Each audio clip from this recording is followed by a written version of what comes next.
اعوذ باللہ من الشیطان الرجیم بسم اللہ الرحمن الرحیم لقد کان لکم فی رسول اللہ اسوۃ حسنہ صدق اللہ العظیم۔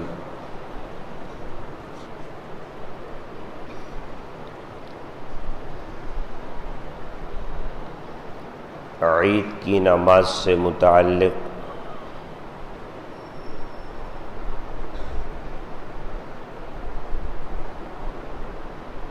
آدمی اللہ کا شکر بھی ادا کرے، کل کے دن یعنی کہ اگر عید کا دن ہو اس حوالے سے کہ اللہ تعالیٰ اپنے فضل و کرم سے صحت کے ساتھ عافیت کے ساتھ اس نماز کے پڑھنے کی بجماعت توفیق نصیب فرمائے۔ بہت بڑی عبادت کا دن ہے اور بہت بڑی سمجھ لیں کہ نماز ہے، بڑا مجمع ہے، سارا مجمع اللہ کے حضور حاضر ہے، تو اتنے بڑے کام کے لیے کچھ آداب کا خیال کر کر آدمی عید کی نماز کے لیے اپنے آپ کو تیار کرے۔ جن اعمال کو عید کے نماز کے مستحبات کہا جاتا ہے، تو عید کے نماز کے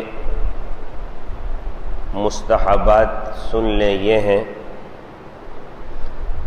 کہ آدمی سویرے اٹھے، مسواک کرے، غسل کرے،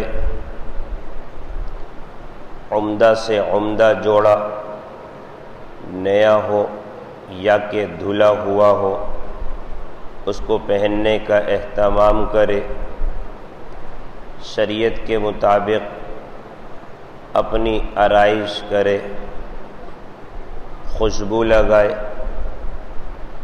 عیدگاہ جانے سے پہلے کوئی میٹھی چیز کھا لے، عیدگاہ جانے سے پہلے صدقۃ الفطر نکال دے، عید کی نماز عیدگاہ میں ادا کرنے کا اہتمام کرے، پیدل جائے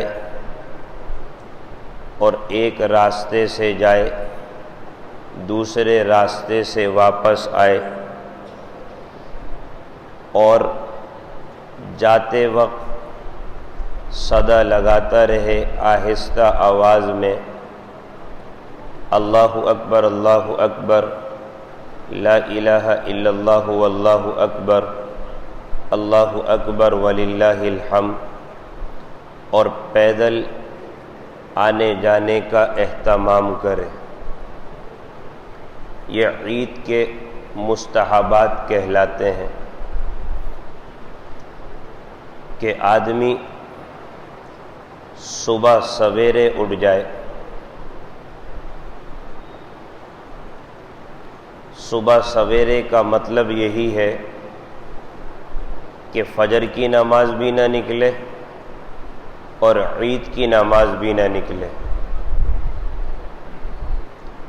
ورنہ پھر دیکھنے میں یہ بات آتی ہے کہ جو عید کی نماز سے پہلے والی یعنی چاند رات ہوتی ہے اس میں مسلمان سوتا ہی نہیں ہے۔ اب نہ سونے کی بنیاد ظاہراً عبادت کرنا تو ہوتا نہیں ہے، اس لیے کہ اس رات تو مسجدیں خالی ہوتی ہیں،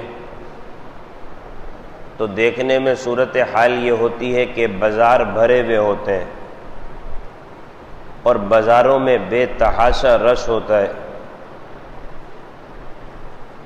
چلنے کی جگہ نہیں ہوتی، مستورات کی کثرت ہوتی ہے،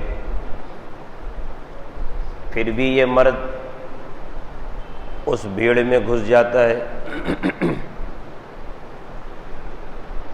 تو آدمی ایسے دن بازار جاہے کیوں؟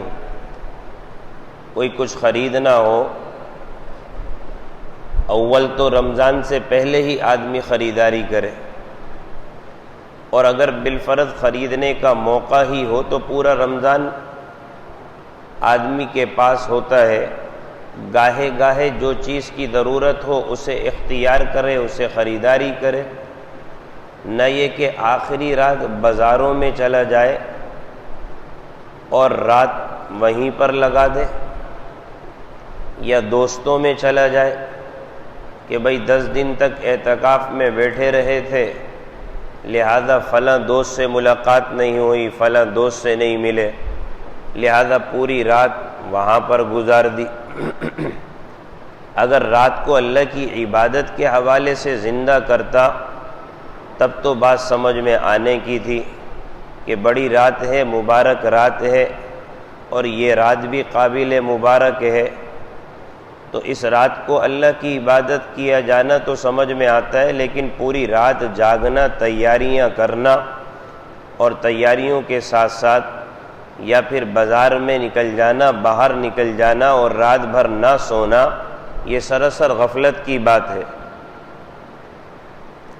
پھر بسا اوقات دیکھنے میں یہ بات آتی ہے کہ فجر کی نماز بھی نکل جاتی ہے اور عید کی نماز بھی نکل جاتی ہے، اتنے بڑے دن میں فجر رہ جائے، اللہ حفاظت فرمائے، اتنے بڑے دن میں عید کی نماز رہ جائے، اللہ اس عمل سے بھی محفوظ رکھے۔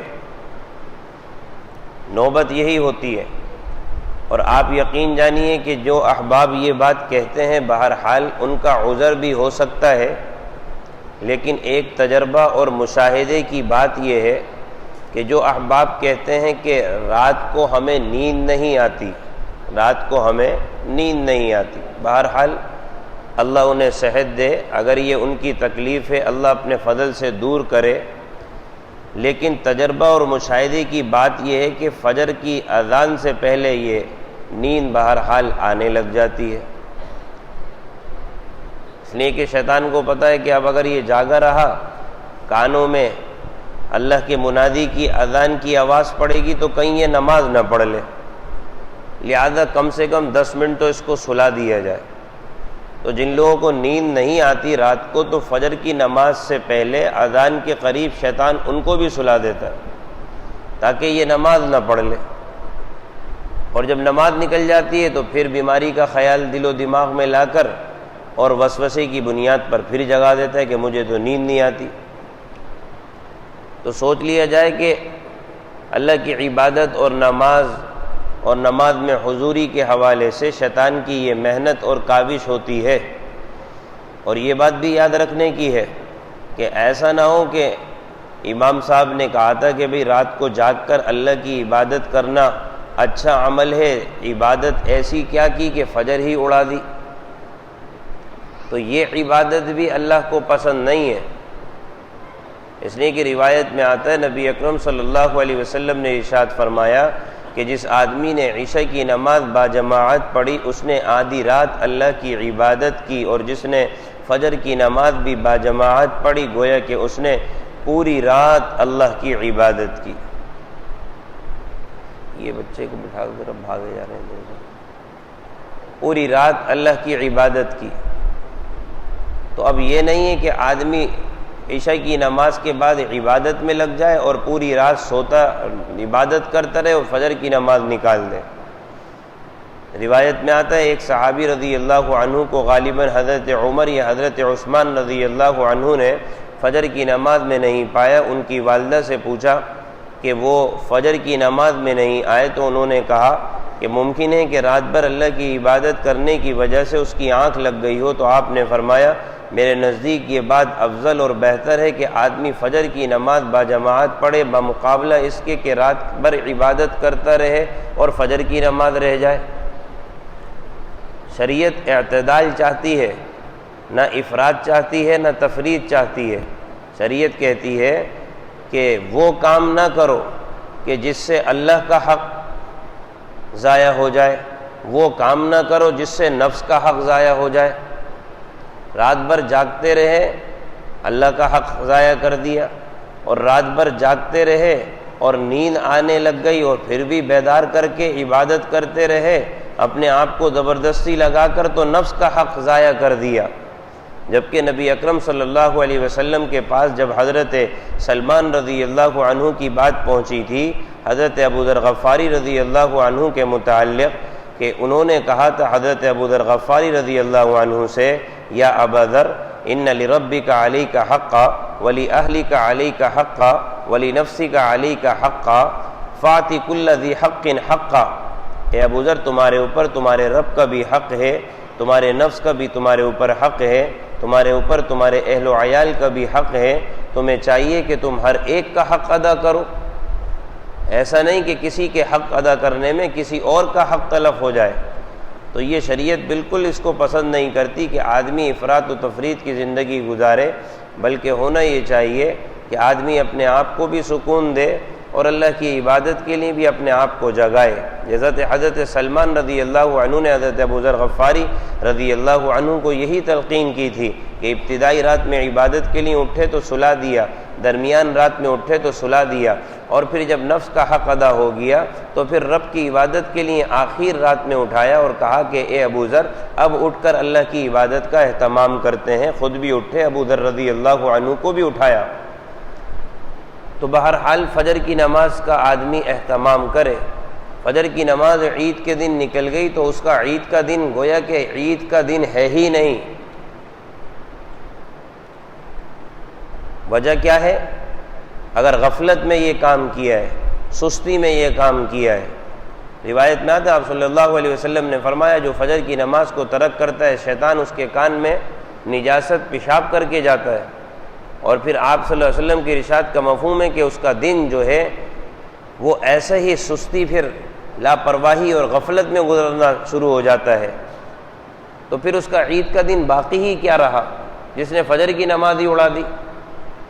اور فرمایا کہ جو فجر کی نماز کا اہتمام کرتا ہے وہ بھلا چنگا ہو جاتا ہے، مستعد ہو جاتا ہے۔ تو سب سے پہلا عمل یہ کہ آدمی سویرے اٹھ کر فجر کی نماز کا اہتمام کرے، سویرے اٹھے، اور پھر سویرے اٹھنے کے ساتھ ساتھ آدمی جب اٹھتا ہے تو پھر عید کی نماز سے تیاری کا اہتمام اسی وقت سے شروع کر دے۔ اگر وقت نصیب ہے تو مسواک کرنے کا اہتمام بھی کر لیا جائے، وقت نصیب ہے تو آدمی جو ہے وہ غسل کرنے کا بھی اہتمام کر لے عید کی نماز کے حوالے سے، جو کہ مسنون عمل ہے۔ تو مسواک کرنا یہ دوسرا عمل ہوا، اور اسی طرح سے غسل کرنا یہ تیسرا عمل ہوا۔ اور چوتھا عمل یہ ہے کہ عمدہ سے عمدہ جوڑا اللہ نے اگر دیا ہے تو نیا پہن لے، اگر اس کے پاس نیا نہیں ہے تو کم سے کم دھلا ہوا پہن لے۔ مطلب کیا ہے کہ صاف ستھرا جوڑا پہننے کا آدمی اہتمام کرے۔ یہ عمل بھی اختیار کیے۔ اور پانچواں عمل یہ ہے کہ آدمی شریعت کے مطابق اپنی آرائش کرے، یعنی کہ زیب و زینت ہے، لباس کا پہننا ہے، اپنی زیب و زینت، آرائش، زیبائش اختیار کرنی ہے تو شریعت کے مطابق ہو۔ یہ نہیں ہے کہ عید کے دن بھی جناب والا آدمی پینٹ پہن کے عیدگاہ میں پہنچ رہا ہے، اور پینٹ ایسی پہنا ہوا ہے کہ سارا جو اعضائے مستورہ کا معاملہ ہے اس کا اظہار ہو رہا ہے، اور شرٹ بھی اتنی چھوٹی ہے کہ اگر رکوع اور سجدے میں جاتا ہے تو جسم کا حصہ پیچھے کی طرف سے ظاہر ہونا شروع ہو جاتا ہے، اور اتحیات کی حالت میں بیٹھا نہیں جا رہا، جو سنت طریقہ ہے، اس لیے کہ وہ پہننے والی چیز اس قدر چست ہے، اس قدر تنگ ہے، تو وہ تو شریعت کے خلاف ہے۔ اگر پینٹ شرٹ پہننے کی اجازت بھی ہوتی ہے، خاص طور پر پینٹ، تو آدمی یہی شریعت کی تعلیمات سے پاتا ہے کہ آدمی اس کو ایسا پہنے جو کہ اس کے جسم سے چپکے نہیں، کھلی ہو، کشادہ ہو، اور ایسی پینٹ پہننا کہ جسم سے جو چپک رہی ہے، اعضاء مستورہ جن کا چھپانا واجب ہے، کپڑا چپک کر خود اس کا اظہار پھر کپڑے کے ساتھ ہی ہو رہا ہے، تو بھلا وہ لباس کون سا ہوا؟ وہ لباس کیسا ہوا پھر؟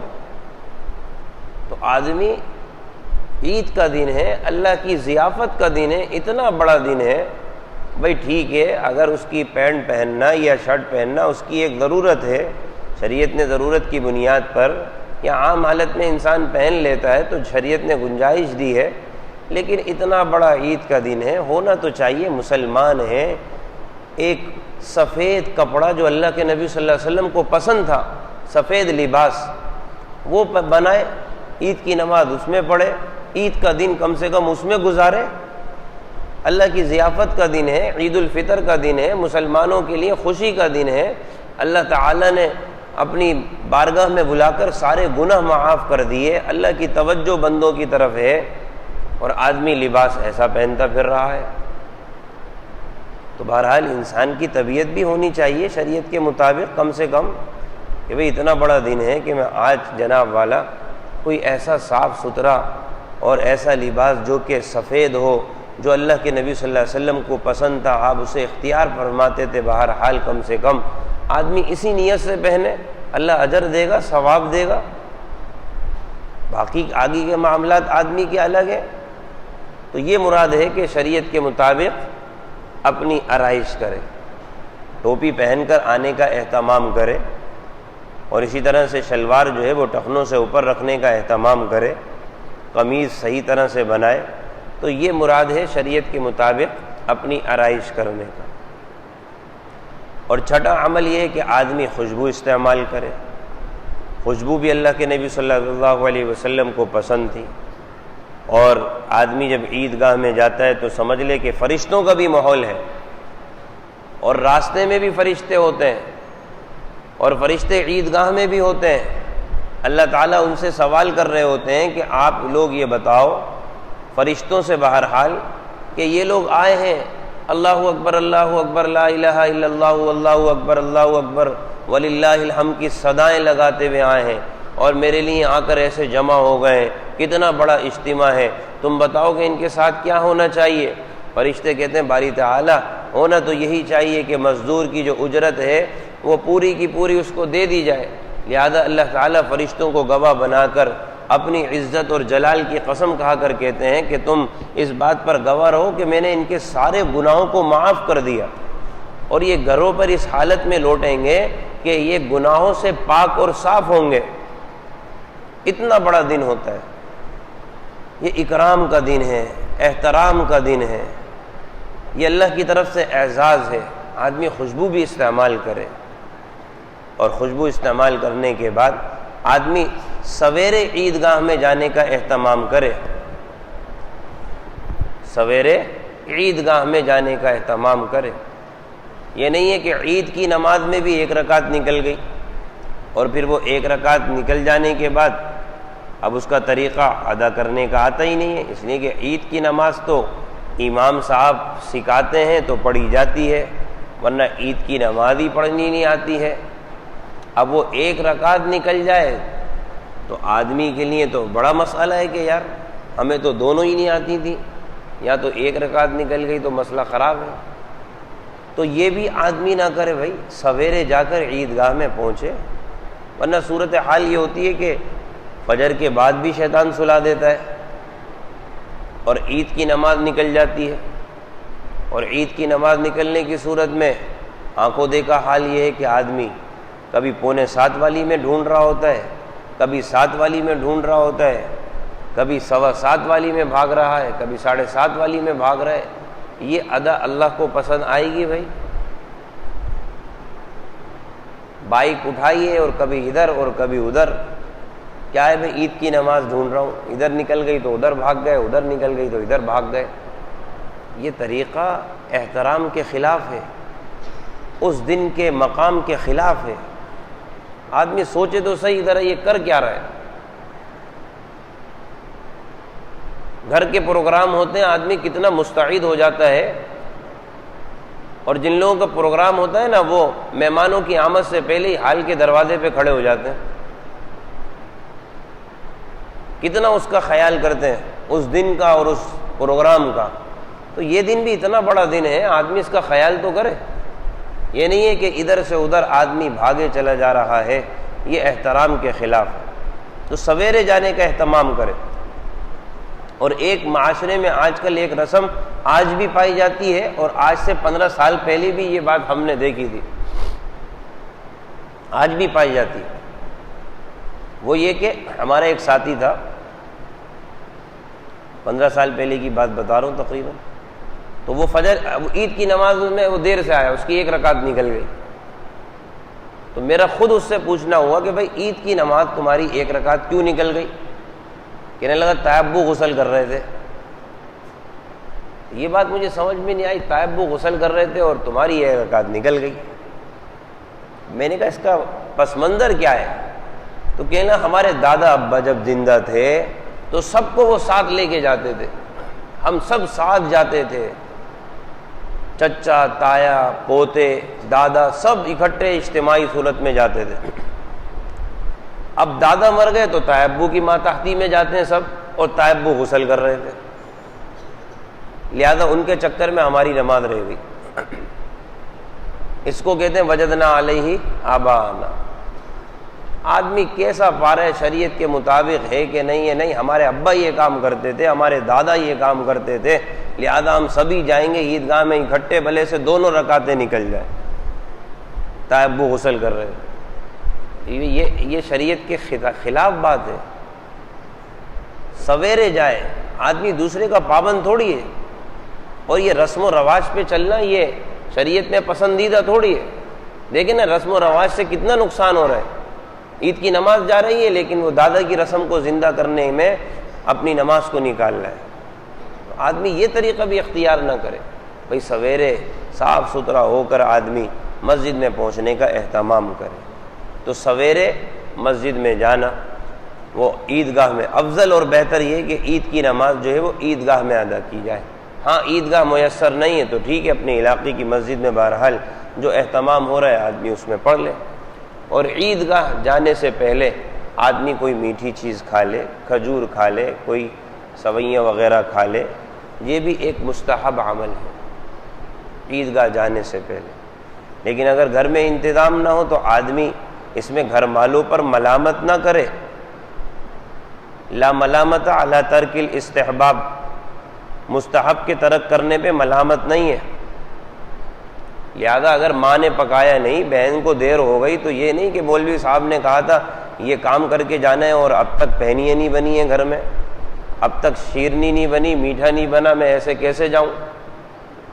اور پھر آدمی اہل خانے پہ غصے کا اظہار کرے کہ رات ہی کو یہ کام کر کے کیوں نہیں رکھا۔ نہیں، کوئی بات نہیں بھائی، مستحب عمل ہے، اگر تیار نہیں کھجور ہی اٹھا کر کھا لے بس کافی ہے، میٹھی چیز کھا لے۔ تو ایک عمل یہ ہے، اور ایک عمل یہ ہے کہ عیدگاہ جانے سے پہلے آدمی جو ہے اپنا صدقۃ الفطر نکالنے کا اہتمام کرے، جس کا بیان جو ہے گزشتہ صبح ہو چکا تھا۔ اور اسی طرح سے عیدگاہ آدمی پیدل جانے کا اہتمام کرے۔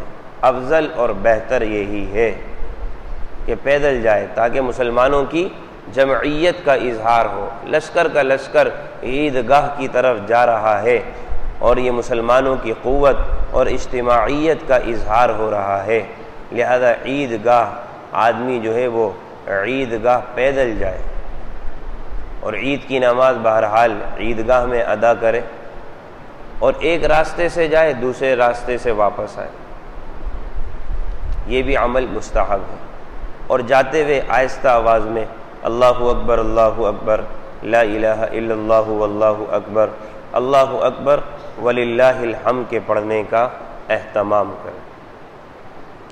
عید کی نماز آدمی سیکھ لے کہ عید کی نماز کیسے پڑھی جاتی ہے، اچھی بات ہے، اور ہمیشہ کے لیے سیکھ لے تو اور اچھی بات ہے۔ 2 گانا واجب عمل ہے، اور اس میں 6 زائد تکبیریں ہوتی ہیں۔ پہلی رکعت میں پہلے تکبیریں ہیں، آخری رکعت میں آخر میں تکبیریں ہیں۔ پہلی رکعت میں پہلے تکبیروں کا مطلب یہ ہے کہ امام اللہ اکبر کہہ کر ہاتھ کانوں تک اٹھا کر ناف کے نیچے باندھ لے گا۔ اس کی اقتدا میں سارے مقتدی بھی یہ کام کر لیں گے، عید کی نماز کی نیت کر لیں گے، پھر ثنا سبحانک اللہم پڑھ کر فارغ ہو جائیں گے۔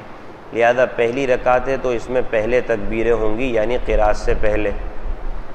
پہلی رکعت میں پہلے تکبیر قراءت سے پہلے 3 زائد تکبیریں ہوں گی۔ اللہ اکبر کہہ کے ہاتھ کانوں تک اٹھائے گا، چھوڑ دے گا، پھر اللہ اکبر کہہ کے ہاتھ کانوں تک اٹھائے گا، چھوڑ دے گا، پھر اللہ اکبر کہہ کے ہاتھ کانوں تک اٹھائے گا، چھوڑ دے گا، چھوڑ نہیں دے گا، باندھ لے گا، اب باندھ لے گا۔ پھر امام قرات کرے گا، قرات سے فارغ ہوگا، اور پھر عام عادت کے مطابق جو پہلی رکعت ہے اس کو مکمل کرے گا۔ اب دوسری رکعت یعنی آخری رکعت، پہلی رکعت میں پہلی تکبیر ہے، آخری رکعت میں اب تکبیر آخر میں ہوگی، آخری رکعت میں تکبیر ہے اب آخر۔ تو اب پہلے کیا ہوگا؟ امام جب کھڑا ہو جائے گا تو پھر پہلے قرات کرے گا، اس کے ساتھ سورہ فاتحہ اور سورت ملائے گا۔ اب رکوع میں جانے سے پہلے اللہ اکبر کہا جائے گا۔ یہ زائد تکبیر ہے، رکوع میں جانے کی تکبیر نہیں ہے۔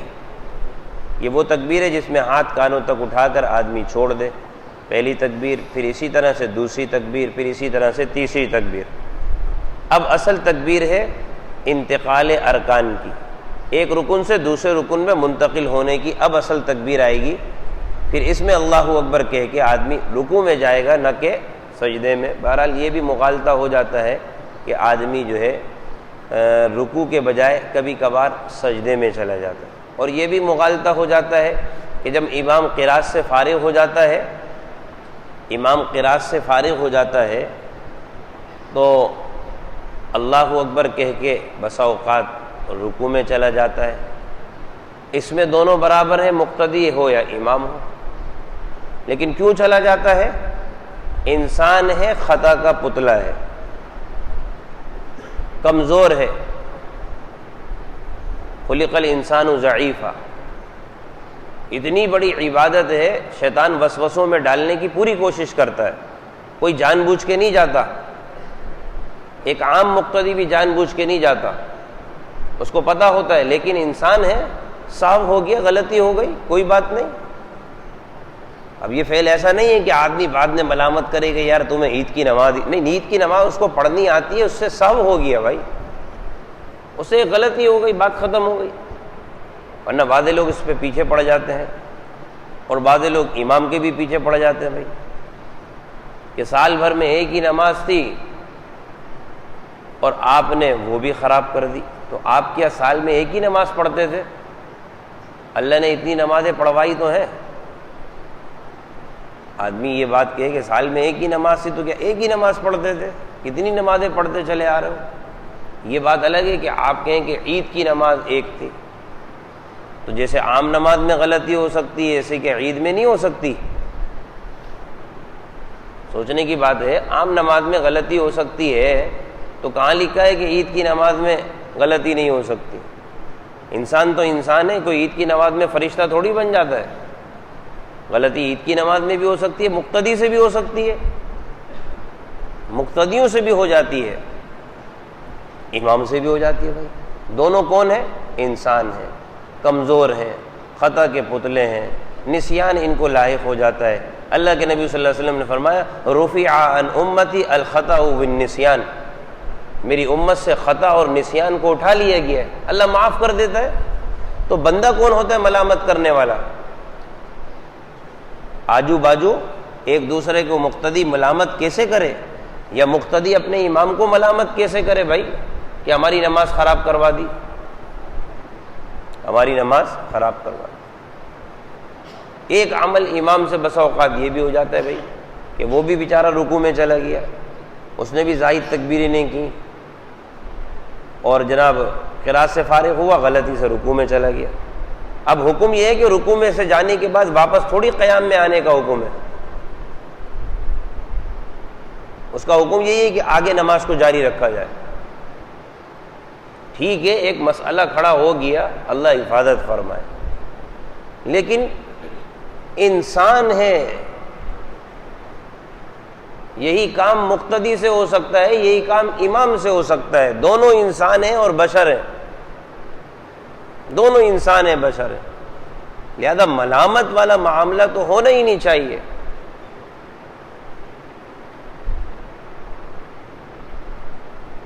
ہمارے امام صاحب تھے بہرحال، تو حضرت مولانا سالک ربانی صاحب دعوت برکاتہم، جامعۃ العلوم الاسلامیہ علامہ بن نور ٹون کی ایک شاخ ہے ملیر میں، تو وہ تو پھر مقتدی احباب سے یہ کہتے تھے دیکھو نتیجہ جو ہے نا وہ ارذل کے تابع ہوتا ہے، نتیجہ ارذل کے تابع ہوتا ہے۔ اب دوسرے لفظوں میں کہا جائے بھائی یہ تم لوگوں کی وجہ سے ہوا ہے، صاف لفظوں میں کیا ہے، یہ مقتدیوں کی وجہ سے، جیسا مقتدی ویسے امام، نتیجہ ارذل کے تابع ہوتا ہے۔ اور ان کے زمانے کا حال یہ تھا کہ میں بھی وہ حضرت ایک مرتبہ عمرے پہ گئے ہوئے تھے، ان کی جگہ مدرسے کے کوئی اور استاد جو ہے وہ ہمارے علاقے میں بہرحال عرصے دراز سے 30 سال سے وہ خطیب ہے، خطیب وہاں سالک ربانی صاحب دعوت برکاتہم، تو ان کی جگہ کوئی اور پڑھانے آیا نماز، میں بھی اس نماز میں شریک تھا، اللہ حفاظت فرمائے۔ میں نے کہا نا کہ بھئی انسان ہے، غلطی ہو سکتی ہے، غلطی انسان سے ہو سکتی ہے۔ اسی نماز میں بھی شریک تھا، تو امام صاحب نے یہ کام کیا، دو کام ہو گئے، ایک تو تکبیرات کہہ کے وہ بیچارے رکوع میں چلے گئے، دوسرا ان سے ایک کام یہ بھی ہو گیا انہوں نے سجدہ سہو بھی کر لیا، جبکہ عید کی نماز میں حکم یہ ہے کہ ازدحام اور رش کی وجہ سے آدمی سجدہ سہو نہ کرے، اور یہ کہا نا میں نے نتیجہ ارذل کے تابع ہوتا ہے۔ یہ سجدہ سہو یہ عوام کی لا علمی کی وجہ سے شریعت کہتی ہے کہ نہ کرو، یہ لوگ بکھر نہ جائیں، بپھر نہ جائیں کہ یہ کیا ہو گیا، اشمبا ہو گیا، یہ کیا سلسلہ ہو گیا، بھائی یہ کون سا سجدہ آ گیا، اس لیے کہ سجدہ سہو معلوم ہے کہ نہیں ہے، نئے لوگ آئے ہوئے ہیں، کیا صورت حال ہے، تو نتیجہ تو ارذل کے تابع ہے والی بات آ گئی۔ پھر تو انہوں نے اس کو تابع کرتے ہوئے ادا کر لیا، وہ بیچارے سجدہ سہو کر بیٹھے، آنکھوں دیکھا حال ہے۔ جب وہ سجدہ کر کے فارغ ہوئے اور سجدہ کرنے کے بعد ایک دو صاحب نے امام صاحب کو اللہ حفاظت فرمائے بہت رسوا کیا، وہ برآمدے سے نکل کے آنے کے بعد وہ دروازے کے چوکٹ پہ میں نے اپنی آنکھوں سے دیکھا کھڑے ہو کر، وہیں سے ایسے ہاتھ اٹھا کے امام کے اوپر ملامت کرنا، اور ہم شرمندہ تھے۔ اس وقت تو ہماری عمر بہت کم تھی، چھوٹے تھے بہرحال، لیکن تمیز تو اللہ نے سکھائی تھی کہ بھئی یہ تو حرکت نہیں کرنی چاہیے، کیسا ایک عید کا دن ہے، ضیافت کا دن ہے، ادب احترام کا دن ہے، ایک عالم دین ہے، امام ہے، مسجد میں امامت کرا رہا ہے، اس کے ساتھ یہ رسوائی کا معاملہ کسی بھی طرح زیب نہیں دیتا، بھائی کسی بھی طرح زیب نہیں دیتا۔ تو وہ بیچارے پھر خاموش ہو گئے، بہرحال وہ چلے گئے۔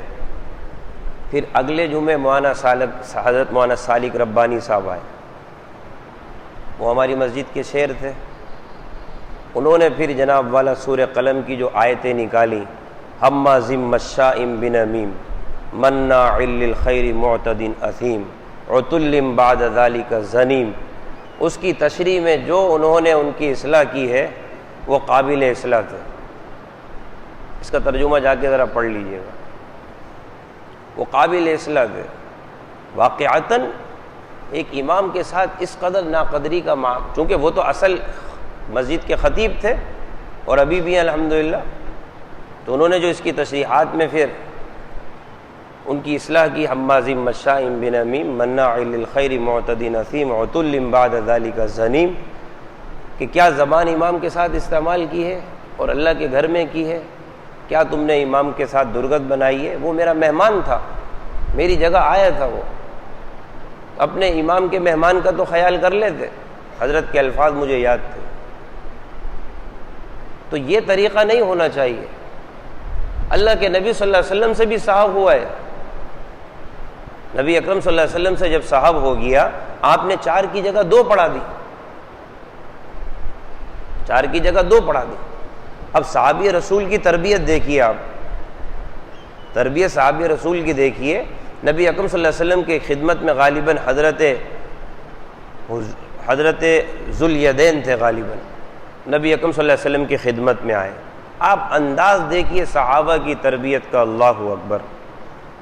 اللہ ہمیں ان کے نقش قدم پر چلنے کی توفیق نصیب فرمائے.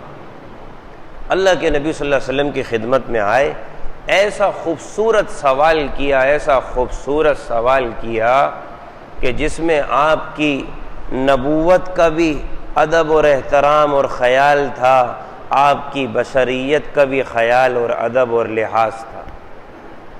سمجھ رہے بات؟ آپ کی نبوت کا بھی خیال کیا، آپ کی بشریت کا بھی خیال کیا، اور اس قدر خوبصورت انداز میں پوچھا اقصرت الصلاۃ، یا رسول اللہ نماز 4 والی تھی، آپ اللہ کے پیغمبر ہیں، آپ پر وحی آتی ہے، آپ پر وحی آتی ہے، ہمیں نہیں معلوم آپ پر کب وحی آ جاتی ہے کب نہیں آتی.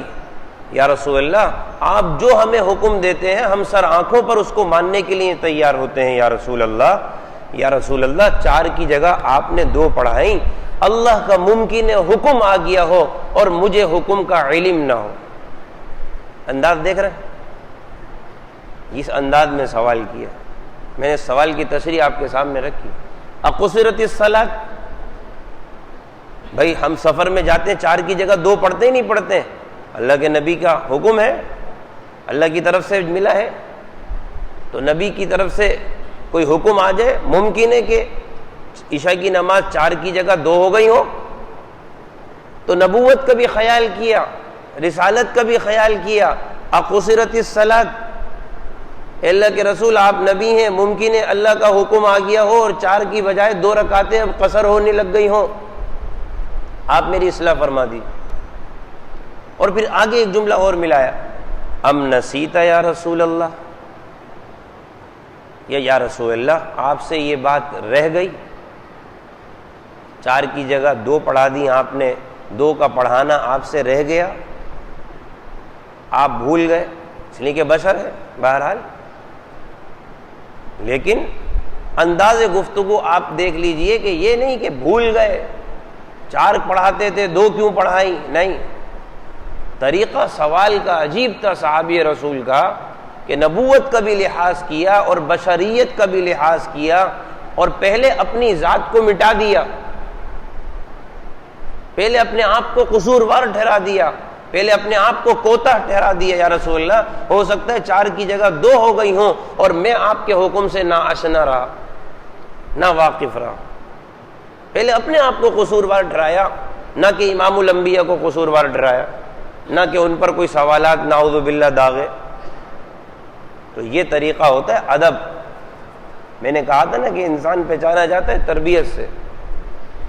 تو یہ آدمی اس کا خیال کرے، اپنی نماز میں اگر سہو ہو جائے، کسی اور کی نماز میں سہو ہو جائے، غلطی امام سے کیوں نہ ہو جائے، تو آدمی طریقے سے بات کرتا ہے، طریقے سے آدمی کسی سے پوچھتا ہے.